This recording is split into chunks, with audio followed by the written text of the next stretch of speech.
Shalom a todos, muito boa tarde, Tsaharaim Tovim, a todos vocês.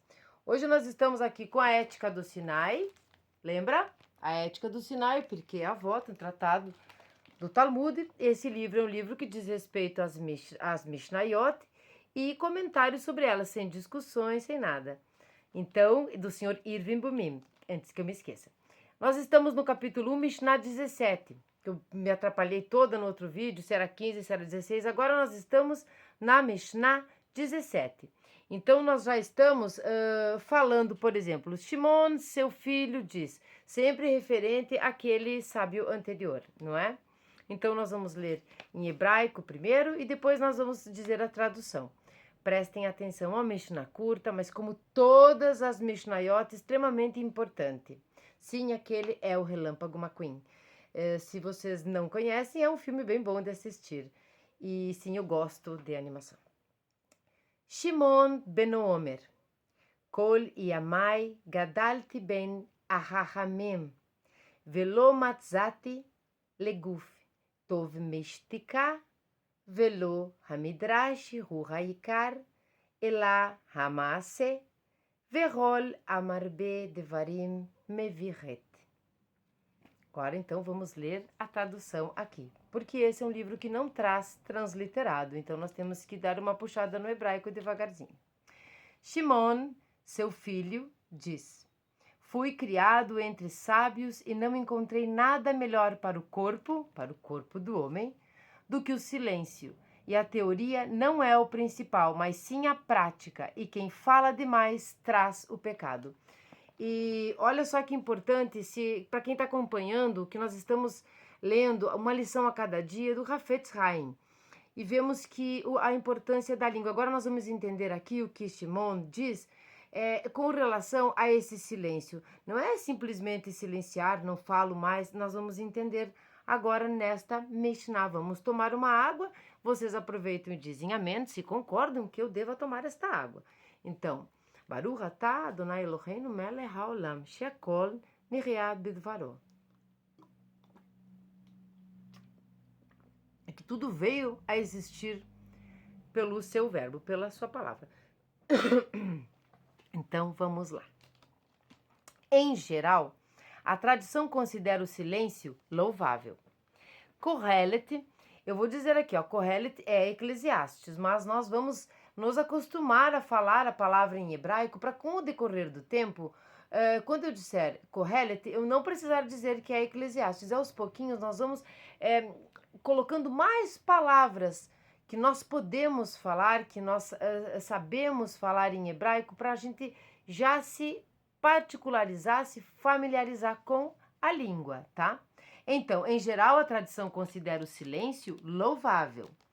Kohelet aconselha tempo de guardar silêncio. Quem ainda não leu Kohelet, corre lá e lê. Tem um audiolivro aqui, onde eu faço uma leitura da maneira que posso, do jeito que dá e deu muito certo. Uma leitura corrida de Kohelet, extremamente importante. Kohelet é do rei Shlomo. Shlomo Melech. E o Talmud diz: uma palavra vale um selá, uma moeda, mas o silêncio vale 2. Acharam aqui, encontraram, perceberam alguma coincidência com aqueles ditados que nós repetimos e nem sabemos de onde vem? Quando diz que a palavra vale prata e o silêncio vale ouro? Pois é, vem daqui então. Veja só. Uma palavra vale uma moeda, mas o silêncio vale 2 moedas. Mas este ensinamento é surpreendente, pois o Rabi Shimon exalta as virtudes do silêncio mesmo entre os sábios. Então nós vamos entender isso, porque, poxa, mas os sábios daí vão ficar em silêncio? Né? O que é que eles precisam silenciar? O que ele está querendo dizer com isso? Certamente, entre os que não têm estudos, onde a conversa frequentemente está centrada em trivialidades, o silêncio é uma virtude. Né? Sabe aqueles papos que não levam a lugar nenhum? Coisa bem rasinha mesmo, se vai chover, se não vai chover, essas coisas assim, não gosto muito. Eu sou bem sincera em dizer, não gosto muito. Nesse caso é uma virtude. Mas entre os eruditos, onde a Torá e a discussão criativa pode fluir, em que sentido o silêncio é bom? E é isso que nós vamos entender, é isso que ele vai explicar. Para entender a asserção do Rabi Shimon, devemos observar sua ênfase, tá? Não encontrei nada melhor para o corpo do homem, do que o silêncio, para o corpo do homem. Então, para assuntos relativos ao corpo, para temas físicos, quanto menos conversa, melhor. Sabe? Vamos entender. Quando as pessoas se encontram, a conversa geralmente se rebaixa ao menor denominador comum. Que bife delicioso comemos na noite passada. Ou você não se regalou com o churrasco do piquenique do domingo passado? Mesmo num banquete de uma yeshivá, a conversa usual à mesa se concentra mais no cardápio do que nos discursos. As pessoas constroem sua personalidade inteira se referindo aos gostos e distinção na comida, bebida e vestuário. Não se deve permitir que estas questões físicas se convertam no tema central. Sabe, né? Você está numa yeshivá, num banquete de uma yeshivá é uma academia, não é? Uma academia judaica. Você está lá, tem tantas coisas que dá para conversar sobre Torá, sobre Parashá, sobre Kabbalah, sobre as coisas sobre filosofia, sobre as coisas que você está aprendendo, e aí você fica falando se aquele bife tá bom, se não tá. Essas coisas assim, essa perda de tempo. Sinto muito, mas isso é uma perda de tempo. E o nosso tempo, desde que houve a libertação, não é, do povo, serve para nós também. Essa libertação, ela diz respeito a que a gente comece a contar o tempo, e o tempo é precioso. Devem ser mantidas no lugar adequado, as palavras lá que eu estava falando. É muito melhor se concentrar em considerações espirituais e intelectuais. Não encontrei nada melhor para o corpo, para os assuntos que dizem respeito somente ao corpo do homem, do que o silêncio. O rei Salomão, Melech Shlomo, adverte em Provérbios. Mishlei. Mishlei é Provérbios. Não é bom que a alma esteja sem conhecimentos. Cada pessoa deveria estar consciente daqueles requisitos que possibilitam a expansão e o progresso da alma. O silêncio é um destes requisitos. Quando o seu corpo está quieto, seus ouvidos descansam, os olhos se relaxam e a língua permanece imóvel. E então sua alma pode falar em voz alta. Olha que lindo, então sua alma pode falar em voz alta. Mas quando você está falando coisas triviais, coisas que não me interessam, ouvindo um monte de bobagem, enfim, você não está relaxado, a sua alma ela está lá só esperando para que você cale-se por fora, para que então ela possa ter voz. A voz suave da divindade se afoga a miúde no ruído perturbador da fofoca incessante. Diferentemente de outros órgãos, a língua humana precisa de pouco exercício.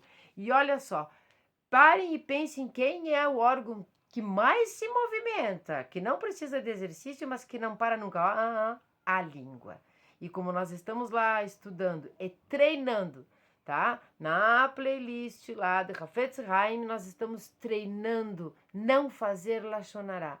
Qual é o antídoto? É Shmirat Lashon, é guardar a língua. Nós estamos treinando, não é nada fácil. Nós ainda não entramos no dia após dia. Vai ter o dia 1, dia 2, dia 3, sobre a lei do Sefer, sobre o Sefer mesmo, contra Lashon Hara e Shmirat Lashon. Mas nós vamos entrar aos pouquinhos e entender isso. Então veio muito a calhar essa Mishnah 17. O rei David exclama: que será dado e o que será acrescentado a ti, língua enganosa? E se eu não me engano, nós até lemos isso lá na lição a cada dia.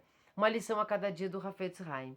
E estudamos isso. E o Talmud expressa: disse o Eterno à língua. Olha que interessante. Disse Hashem à língua. Todos os outros membros do corpo humano estão na parte interior, enquanto tu estás na parte exterior, na boca.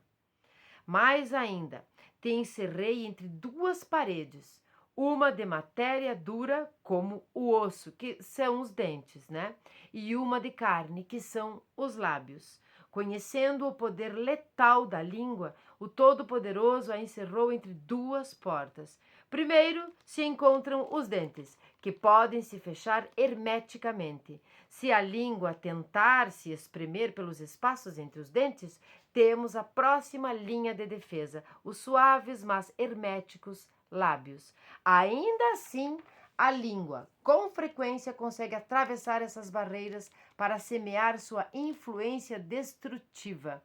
E daí, David reclama exasperado: que será dado e o que será acrescentado a ti, língua enganosa? Maravilhoso isso, né? E nós podermos ter numa Mishnah algo que feche muito perfeitamente com o que nós estamos treinando, e não é fácil esse treinamento. Quem não foi na playlist Hafetz Haim, vai, porque é muito importante, nós podemos fazer isso juntos. Falou alguma, inclusive tem um dos dias, falou algum Lachonará pela manhã, você tem a tarde para superar isso, você tem a tarde para não fazer Lachonará e assim por diante. As Mishnayot são separadas aqui por subtítulos que nós achamos melhor para fazermos. Então agora nós estamos no primeiro subtítulo. Essa era uma introdução e são apenas 2. É uma Mishnah curta e muito importante como todas elas. A teoria não é o principal, mas sim a prática. Também nós vamos entender por quê? Porque como assim a teoria não é importante? Então, sem a teoria, como é que eu vou praticar de maneira correta? Então nós vamos entender. Em suma, a teoria não é tão importante quanto a prática. Isto se assemelha bastante ao ensinamento de Shammai. Lembra de Shammai, né? Fala pouco e faz muito. Encontramos uma discussão ocorrida entre os tanaítas sobre quem é maior. Aqui também, sobre tanaítas, a época dos Tanaim, a época dos Zugot, a época dos Amorim. Nós vimos isso no estudo do Talmud, né? No estudo de como conhecer o Talmud. Então, os tanaítas sobre quem é maior. Aqui tem 2 pontos. O estudo ou a prática. Diferentes opiniões foram dadas e ao final todos concordaram que o estudo era maior porque conduzia aos feitos. Então pense, a maioria escolheu por isso, né? Concordou com isso. Você estudando, por certo que você vai ser conduzido aos feitos certos, corretos, porque você estudou. Então aquela teoria te ajudou a ter a prática correta. Sem conhecimento adequado, os feitos adequados são impossíveis. Mas, uma vez que o estudo é encarado apenas como um meio, o estudo é um meio, então parece que a essência e o importante é mesmo a ação. Nós podemos interpretar isso e compreender que, na verdade, as duas coisas são extremamente importantes. Porque se você não estudar, você, com certeza, como diz aqui, é impossível fazer feitos, né? Corretos, mas se esse estudo é simplesmente um meio, então a essência importante mesmo é a sua ação, né? Veja como as coisas se combinam. A nossa própria comunidade judaica, né? Este livro é um livro judaico, parece estar sucumbindo ao peso de sua verborreia. Aqui nós podemos colocar, sem sombra de dúvidas, a nossa própria comunidade. Não precisamos nem usar judaica, tá? Mas enfim, é a judaica. Conferências, convenções e comissões continuam a produzir resmas de papel com inúmeras palavras. Nós nos queixamos, deploramos, diagnosticamos e prescrevemos, mas nada disso pode substituir os atos e feitos significativos. Falatório, diagnósticos dos problemas, das coisas que estão acontecendo. Ele estava falando sobre a comunidade, mas vamos colocar isso na nossa vida. E quando você vai realmente colocar a mão na massa? Quando realmente nós vamos fazer algo. É como quando a gente diz assim, justiça social. É muito mal traduzido tzedakah como caridade. Nós vamos continuar chamando assim, porque é de praxe. Mas a tzedakah é uma justiça social. Então você fala que tem que arrumar aqui, que tem que fazer ali, mas você não ajuda, você não põe sua mão no bolso, sua mão nem sequer na consciência. Então nós precisamos ajudar o quê? Que os feitos sejam significativos. Certos momentos históricos chamam a atenção e nada além disto irá servir. Quando os egípcios perseguiram os israelitas e aparentemente os tinham cercados com o mar diante deles, o Todo-Poderoso disse a Moshe: Que clamas a mim? Fala aos filhos de Israel que marchem. Este não era o momento para meditação nem estudo, era a ocasião de agir. Olha só, nós estamos em Bechalá agora, né, estudando essa paraxá. Nós estamos começando justamente a chegar na parte da abertura do mar de Juncos, do Mar Vermelho. E essa parte é muito importante. Veio também, não existe coincidência de chegar nessa Mishnah nesse momento. Por quê? Porque Moshe já estava apavorado. Moshe ficou apavorado muitas vezes. Moshe foi aquela pessoa que foi com medo mesmo. Sabe quando a gente diz, está com medo? Vai com medo mesmo. Ele tinha receio pelo povo, por ele, pelas coisas, por tudo que estava acontecendo, mas ele nunca perdeu a fé em Hashem, ele conversava com ele. Mas nesse momento, ele pediu o que fazer, não é mesmo? E o que Hashem disse? Que clamas a mim? Fala aos filhos de Israel que marchem. E ponto final, quer dizer. Até vou largar aqui o livro e vou conversar um pouquinho. O que isso quer dizer? Isso quer dizer que o mar se abriu quando eles já tinham começado a marchar. Por quê? Porque Deus disse: marchem e eu faço o milagre. Então Deus não disse: fiquem aí esperando que eu vou pegá-los assim com uma catapulta, vou jogá-los para o outro lado, né, para outra encosta desse mar. Não, ele disse: marchem, marchem, façam. Agora não é hora de rezar, agora não é hora de meditar, agora é hora de agir. Então, na nossa vida, nós precisamos entender que momento é o momento de agir. Quando o mar está aberto para nós, o nosso sustento, os nossos relacionamentos, as coisas estão certas, estão dando certo, é porque o mar está aberto. Mas se nós pararmos de marchar, muito que provavelmente nós vamos ficar no meio, bem naquele momento quando o mar se fechou e matou todos os egípcios. Então, nós precisamos entender isso. Deus não diz: eu vou pegá-los e vou colocá-los do outro lado. Não, marchem. Agora é hora de agir. Acreditem e marchem. E depois vocês vão ver, porque ele realmente abriu quando eles estavam no meio. Dizem até que o filho de Aaron estava com a água pelo pescoço. Aí sim que se abriu o mar. Façamos assim com a nossa vida. Outro detalhe, quando este mar se abrir e nós marcharmos, nós agirmos e nós fizermos, quando isto tudo passar, que nós nunca nos esqueçamos do que nós passamos, que nunca nós nos esqueçamos da dificuldade que foi essa abertura do mar, que foi essa coragem de passar por ele. Nunca nos esqueçamos. Tô do outro lado agora, tudo bem, já passou, não preciso mais fazer nada. Porque outro mar vai aparecer na frente, cheio de egípcio atrás de nós. Mitzrayim. Então nós precisamos sempre agir. A hora de plantar, a hora de colher, a hora de rezar e meditar e a hora de agir. E essa é a paraxá justamente dessa semana. Não existem coincidências, Baruch Hashem, o eterno Hashem é maravilhoso. É Mara. Agora nós vamos para o último subtítulo, que é: E quem fala demais traz o pecado. Vamos entender. Bom, Lashon Hará já diz tudo, né? Falou demais, trouxe o pecado. Porque no meio das palavras você acaba falando alguma coisa, ou que não devia, ou que não precisava, ou que é maledicência mesmo. Tá? Mas aqui é um entendimento da Mishnah, vamos lá. Eu me estendo. Vocês já sabem, né? Disso. Que bom, eu amo vocês.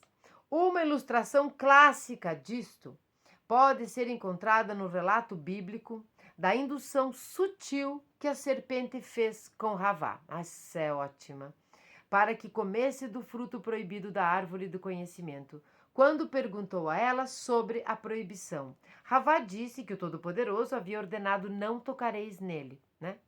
No fruto. Na verdade, Havá havia acrescentado palavras. Lembrem que, desde sempre, quem acrescentou palavras, vamos dizer na Bíblia agora, na lei, e quem não só foi acrescentado, como foi deturpado, como foi posto narrativas que não existiam, interpretações erradas, inclusive, principalmente, nas traduções. Então, o que nós vemos aqui é que não acrescente nada. Não acrescente nada, porque a ordem divina nunca havia realmente proibido tocar na árvore. Se ela tivesse falado a verdade, não, o Todo-Poderoso disse simplesmente que eu não poderia comer. Não, ela acrescentou, não tocareis. Então, uma vez que ela proferiu este exagero, ficou fácil para a serpente fazê-la tocar na árvore e mostrar-lhe que não haveria efeitos danosos resultantes daí. Como ela mentiu, né? Ela acrescentou e mentiu, não tocareis. Então, a serpente, muito ardilosa, pode tocar, nada vai te acontecer. Como ela tocou e nada aconteceu, um pulinho para comer, né? Para comer o figo, para comer a maçã, para comer a uva, sabe-se lá que fruta era. E aí ela fez o pecado, o grande pecado original, né? De comer o fruto da árvore do conhecimento. E ela tinha o livre-arbítrio, né? Que nós já tínhamos o livre-arbítrio. Bom, porque a ordem divina, então ela pôde argumentar por analogia que comer também não resultaria em nada prejudicial. Se o Todo-Poderoso diz para você que você não poderia tocar, você tocou e nada aconteceu, então isso se estende para o comer. Você pode comer e deve. E aí ela comeu. Quando você acrescenta palavras desnecessárias, pode conduzir ao pecado a outra pessoa. Você pode conduzir a outra pessoa ao pecado, você pode conduzir o seu próprio acréscimo a você mesmo, ao pecado. Enfim, os estragos de Lachonará, os estragos de uma língua não vigiada e não guardada, da falta de Shmirat Lashon, não diz respeito só à maledicência, diz respeito ao uso mal da sua língua. Aqui ela não usou só a língua mal, ela teve o livre-arbítrio, ela poderia ter falado que Hashem tinha dito, não comereis. Então ela saberia que tocar não era um problema. Ela nem percebeu, ela foi induzida facilmente pela serpente. A serpente nem precisou ser má aqui. Vejam que a serpente não fez nada. Quem fez tudo foi Havá. Falar demais é o Yetzer Hará, né? Falar demais também pode conduzir ao mal. Os nossos sábios contam que até falar bem de seu amigo pode levar à calúnia. Nossa, nós estamos exatamente nisso no Hafetz Haim. Obrigada, Hashem. Você pode começar fazendo uma observação inócua sobre que pai maravilhoso aquele indivíduo é. Seu interlocutor, interessado no assunto, pode ficar tentado a assimilar que, embora isto seja verdade, o homem é um péssimo marido. Quer dizer, é como quando você diz assim, mas ele é um bom pai. Então fica parecendo que, bom, ele é bom pai só porque marido ele não é. Tá? Já induziu o interlocutor a compreender algo a mais aqui que não estava explícito. Então, fecha a boca. Uma terceira pessoa presente pode chegar neste ponto da conversa e apoiar o último interlocutor com uma história maldosa sobre o homem e sua vida nos negócios, tá? O que começou como fofoca inofensiva, e esse inofensiva aqui está entre aspas, pode terminar em desentendimento, inveja e ódio. Olha onde chegou, uma simples, nossa, ele até que é um paizinho bonzinho. O que começou? Na verdade, quanto mais você tentar defender o homem, mais você estimula os outros a refutar a sua opinião com todo tipo de alegações e insinuações. Quanto mais você fala, mais pecado está causando. Sabe aquele momento que você já falou Lachonará, por exemplo? Ou que você já acrescentou alguma coisa? Ou que você já falou alguma coisa inútil? Não cabe bem na maledicência, não é uma mentira, mas é totalmente inútil sobre uma pessoa. E os outros em volta começam a descer o pau na pessoa. E aí você quer tentar reverter aquilo que foi você mesma que começou e não consegue mais. E vai piorando a situação. É disso que se trata este pedaço. Existe um ensinamento racídico que afirma que tudo sob o sol dá uma lição de moral, até os inventos modernos. Aqui nós vamos ver os inventos modernos, que é como o trem, o telégrafo e o telefone. Nós vamos tentar, com toda a humildade do mundo, colocar nas coisas de hoje. Então, de um trem, Você pode aprender que, às vezes, por causa de 1 minuto, você perde a viagem inteira. Então, os ônibus e vamos adiante, vamos falar do avião. Perdeu 1 minuto, perdeu a viagem, né? Se foi o voo. Do telégrafo, você pode aprender que para cada palavra é cobrada uma tarifa. Aqui vai ficar difícil, porque hoje nós sabemos que, seja Instagram, seja WhatsApp, você pode colocar milhões de palavras e não será cobrada uma tarifa a mais. Então, nós não temos com quem comparar o telégrafo. Podemos comparar no sentido implícito, né? No sentido de que quanto mais palavras você coloca numa publicação no Instagram, numa conversa no Instagram, vamos usar o Instagram aqui, vamos acabar com ele.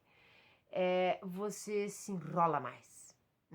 Então vamos colocar um preço nesse sentido. A tarifa fica mais alta. Quanto mais você se explica, pior fica.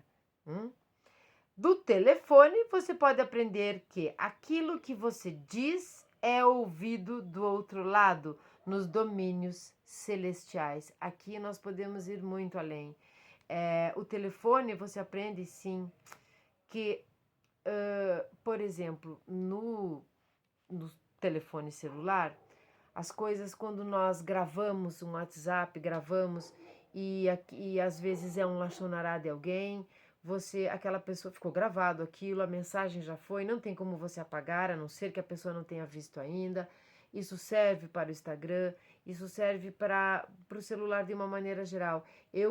O meu conselho aqui é que quando formos conversar no celular com alguém, em primeiro lugar, tenhamos assistido todos os vídeos do Hafetz Haim para não fazer lachonará. Então não vai ter nem perigo.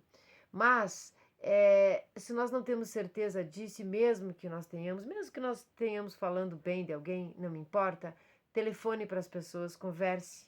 Não fique gravando áudiozinho, porque nem todas as pessoas são boas. Nem todas, nem todas, nem todas.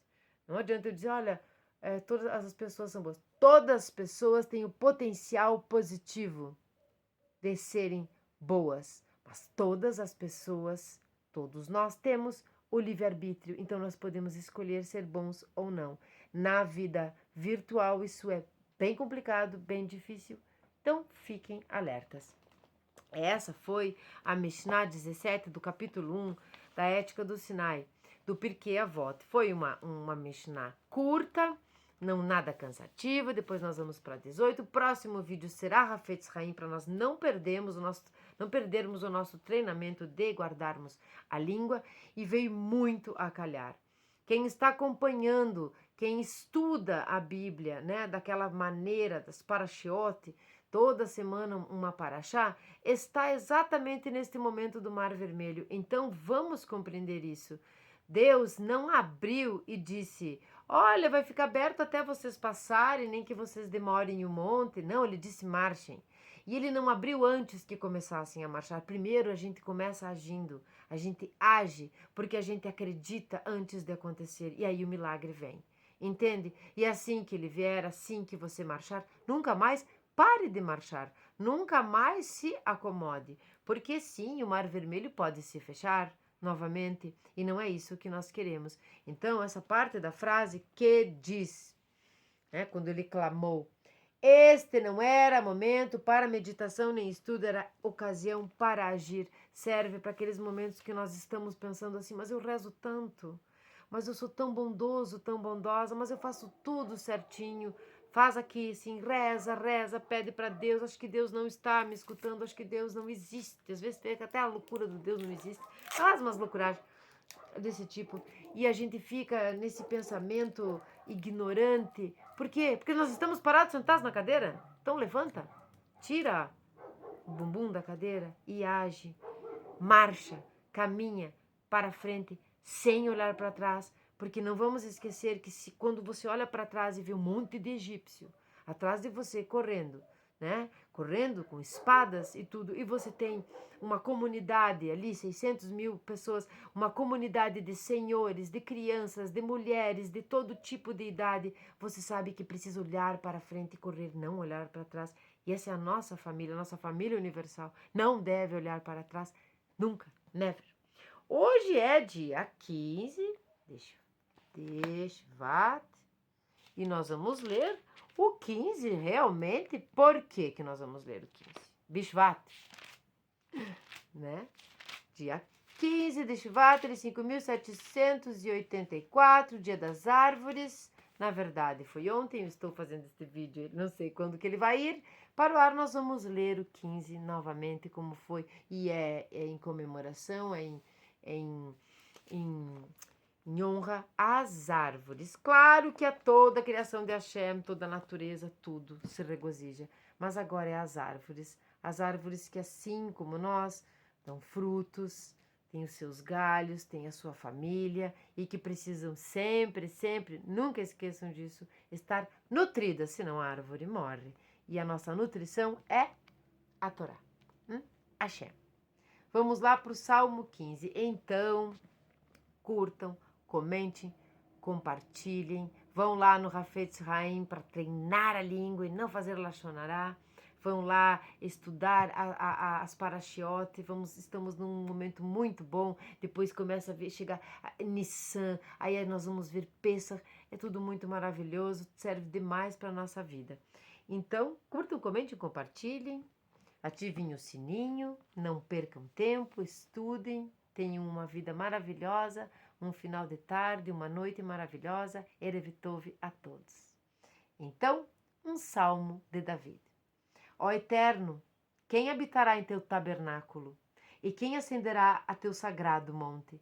Aquele cujo caminho é de retidão, que prima pela justiça, cujo coração se rende à verdade, que não tem calúnia em sua língua, que jamais praticou o mal contra seu companheiro, nem causou vergonha a seu próximo. O malévolo lhe é repulsivo, mas aos tementes a Deus concede honra. Não anulam juramento mesmo quando lhe é danoso. Nunca emprestou seu dinheiro a juros, nem aceitou suborno contra o inocente. Quem desta forma se comporta, jamais sucumbirá. Shalom a todos. Até o próximo.